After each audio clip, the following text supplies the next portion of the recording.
When we are talking like this, a word is on the tip of our tongue but does not come out. Or we are walking into a room to get something and when we get there, we forget why we came. This is something that you and all of us have felt at some point. Until a while ago, all of this was just a joke, but isn't this situation happening more and more lately? Is our memory decreasing? Is it because we are so glued to this phone? This is happening not only to me but to the whole world. It seems that there is an increased frequency of asking these questions. There is a common name on the internet for this kind of condition that we all experience. It is called brain rot. It means that the brain is rotting. If you want to say it, you lose your focus by reading 2 pages of a book. You can't watch a movie even after finishing it. You can't even finish your own thoughts. You can't finish thinking about where you left off. Is this just a feeling or is something happening to our brain in general without us knowing? Don't get me wrong when we say brain rot. It is not about terrible diseases like Alzheimer's or dementia. Those are all conditions in which the cells in the brain are destroyed. But this is not a deterioration in our ability. Many people think that our brain is like a library or that it processes like a computer. But in my opinion, our brain is a forest that is alive and always changing. So what is a healthy brain, or, let's say, the mind as a whole? When we say the mind, actually, what we can say is the brain is its center. We may think of a library, memory card, or SSD that stores information as something like that, but the truth is that our brain is a dense forest, and every memory, every ability, and every thought in it is a separate path. When we first learn to ride a bicycle, we have to take a machete and cut a new path through the forest. Sometimes, because there is no path, we can do that. At first, it will be a scary path, right? We will slip and fall many times on that path. The path will not be very clear, but the next day, when we ride the same path, the path will be a little easier. So when we start going daily, that path will gradually become a footpath, then it will become a tarred road, then it will become a superhighway. Then we don't have to think about it, we take the bicycle and get off, the bicycle will go there by itself. I mean, we just have to pedal. In this way, our brain also has certain things. Some specific tasks are very difficult to do at first when we do them. Learn to play the guitar, learn to play the violin, or try to read a book after a while. But gradually, when we do them repetitively, we become masters at it. Someone who once thought that he could not ride a bicycle or a bike without stepping on his feet, or someone who thought that he could never learn to swim, or someone who thought they would never be able to play the ukulele, it later becomes a very effortless process. This type of brain function is called neuroplasticity, meaning that the connections between certain neurons in the brain that work together become stronger. Therefore, our brain has a characteristic that prepares us for a particular task that is coordinated by calculating our balance, calculating our distance, calculating our breathing rate and metabolism. So this concept, called neuroplasticity, has good advantages, but when it only supports certain particular tasks, we see that there is a scary side to it, namely the connections between neurons that work separately or in areas that we do not concentrate on.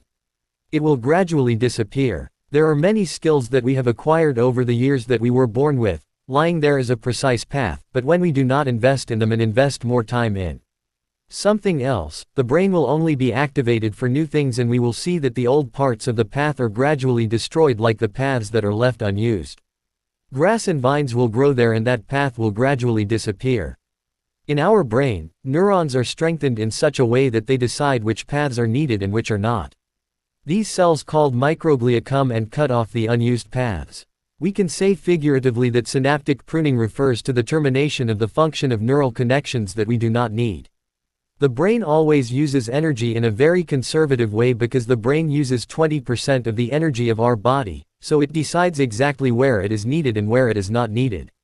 So why is it that we think of a superhighway to a part that we never use and that we can see that it is ending the skills that we do not use?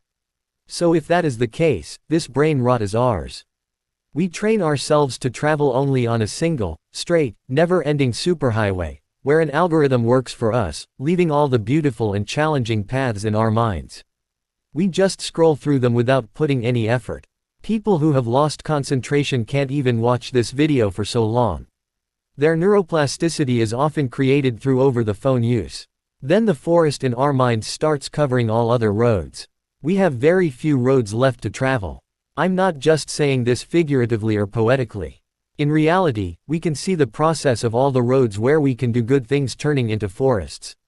The best example of this is an experiment conducted on taxi drivers in London. Let me tell you a story. Before GPS came along, in order for a taxi driver in London to get a license, they had to pass an exam called the Knowledge. There were 25,000 streets and thousands of important places in London. The Knowledge is a test that requires you to memorize even the smallest details. It was one of the hardest memory tests in the world. It would take a taxi driver years to learn it. But in the early 2000s, a neuroscientist named Eleanor Maguire decided to do this difficult experiment to study how these drivers' brains changed. She put a group of taxi drivers inside an MRI scanner and compared their brains with a group of normal people in the same place they were working. The results were amazing. There is a part of the taxi drivers' brains called the hippocampus. It is located in the innermost part of our brain and is very important for memory and spatial recognition. The hippocampus is called this part because of its curved shape. It is called from the Greek word hippocampus because of its shape. This part is much larger than the others. You can see that the longer they have been on the job, the larger it is or the longer it has been. That part, because they have chosen a difficult job, is there. The thing is, the structure of the brain itself has been changed. Okay, so you don't understand, but there was also an experiment that was done in the opposite direction. Before that, it was an experiment on rats in the 1960s. One group of rats was locked in a boring cage with no facilities.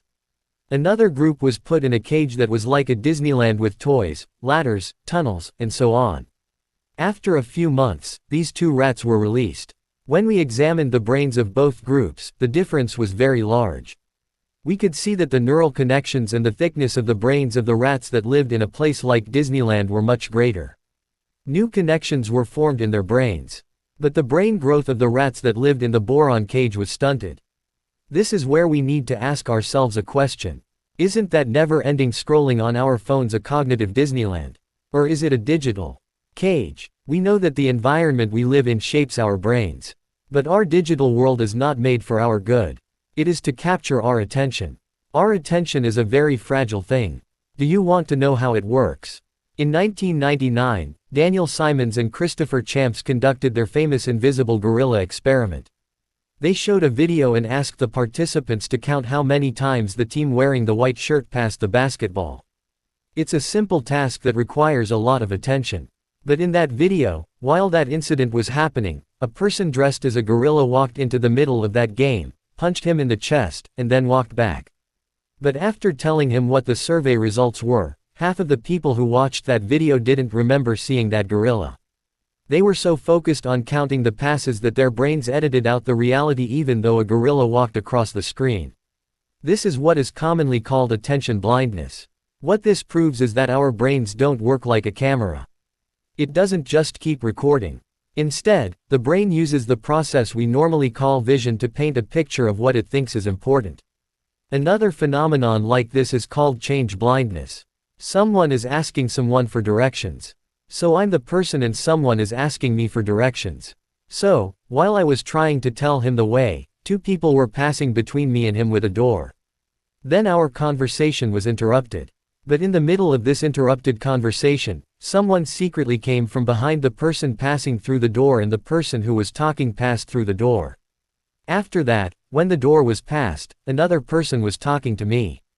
But actually, what I was asking about was so important to me that I didn't notice that the two people changed through the door. If the conversation between me and them continued as if nothing had happened, what is the continuity there? What is reality? In fact, it is a scientific concept to say that our attention or our reality is there. Our attention is something that is constructed every moment according to where the light falls. Now, think about the process called scrolling. Are we engaged in a task? We are simply accepting things. When our attention is fixed on this screen, we do not see the many gorillas that pass through our lives and their actions, and we cannot recognize any of the changing faces. This affects not only physical things but also mental things. A very complex idea or an emotion or a new creative thought may pass by us like this. But we think that it was not there or that it is not something that requires attention. This is where things get a little more serious. If we want to say that a part of our brain has now gone outside that skull, we cannot believe it, right? This is a theory called the extended mind thesis put forward by these two philosophers, Anthony Clark and David Chalmers. There is an important idea. According to this idea, our mind is not limited to our brains. They say that the tools we use to think are part of our mind. For example, there was no way to remember phone numbers. We would write them down in a book and learn our important numbers without seeing them and talk on the landline. But now we use a method called the phone's contact list. We use Google Maps to find our way. Now, if I go to Tiruvananthapuram city, I don't have any tension. I don't have to ask anyone for directions. So, we can say that we have outsourced a part of our memory and thinking to the phone in our pocket. At first glance, we experience this as a superpower. But don't you remember the story of that forest and the gardener who clears it? When we give the ability to find our way to Google Maps, many parts of our brain that we used to grow for this special identification stop working. So, since the highway to find our way inside our brain is useless, if we want to go to a place where there is no GPS, or if we want to identify the place we have been to before without GPS, it will become very difficult and the neural connections there will be weak. When we store memories on our phones, the memory paths in the brain become weak and gradually many paths in our brain will become wild and that capacity will disappear. So, I am not saying that our brain is a memory card or that we should not use these facilities. But if we do not use some of our basic skills that we need to survive, it will become very difficult. These are the things that we need in many special situations. Therefore, one thing that we often have to think about is that if we become a part of the machine, it will actually be very difficult somewhere in the future. This program is not a problem that started today or yesterday. Actually, thousands of years ago, a person called Socrates expressed the same fear about the technology called writing. Socrates said that if people write everything down on paper, they will not remember anything and instead write everything down, which will destroy their wisdom. But I would say that Socrates was wrong there. Because it was because of writing that we were able to build all of science and history and pass on our knowledge to the new generation. But I would say that there is a big difference between today's technology and writing. A book is a passive device. We have to go there and read it hard and extract information from it and process it. But smartphones and applications don't do that. They are active elements. They never wait for us to go there. They burst into our lives and give us things. So they will do whatever they want to grab our attention. So its goal is not our growth. It is our attention. The biggest library in the world is sitting in our hands as a phone. But think about it, its librarian is a little hyperactive child. When we try to read books, it's like a child who throws shiny toys at us every moment and eats up our attention. So what's the solution to this? Should we take away our phones? No, defense against this is not about giving up technology. We can never live like that. It's about taking back a little more control of our lives. Exercising our brains is a very important thing. That's what we call self-learning, self-study. Back then it doesn't give us the ability to memorize things. Rather, we can strengthen our thought process and strengthen our thinking area. It's enough to do very simple things. Read a book. If it's a book that doesn't have any hyperlinks and doesn't consume our attention, then we should read it in a way that doesn't receive any other notifications. Or go to the library or buy a regular book. Try to keep your brain occupied with a single story for hours. Then turn off the GPS every now and then and try to find the route we're always taking. It's okay to ask someone else. But we should try to think as much as possible. Even if we get lost in the middle of the road, there is no scene, let's fix it. Similarly, when we do this, the old maps that we have memorized in our brains are reactivated. Then instead of always watching something, try to make something. Try to make a YouTube video, or if you know how to sing a song, try to sing a song. Try to draw a picture. Try to write a story or try to make something with your hands. And the most important thing I always want to say is to learn to be bored. Just sit without your phone for a while. You should be able to look out the window. You should let your mind wander. This is when our brain's default mode network actually works, meaning we have a new idea, we organize our memories, we think about ourselves, and that's when we fill up all our free time with screens. I would say that boredom is not something we should avoid. That's a feature. It's the soil where new ideas sprout. All these little activities are a kind of the term cognitive resistance refers to the paths in our forest that the world is trying to abandon us for, and we consciously protect them. So brain rot is not a necessary condition. That's selection. It's a process that slowly and comfortably suppresses our freedom of thought in the face of a system that doesn't work for our good. Brain drone. But our brain has the ability to survive. We can reclaim that forest. We can rebuild those paths. Stronger than before. Because it's not just a forest. We are the gardener who takes care of that forest. The scissors that decide whether to cut it down or not are in our hands. Again, every second of your attention is shaping the paths in your mind.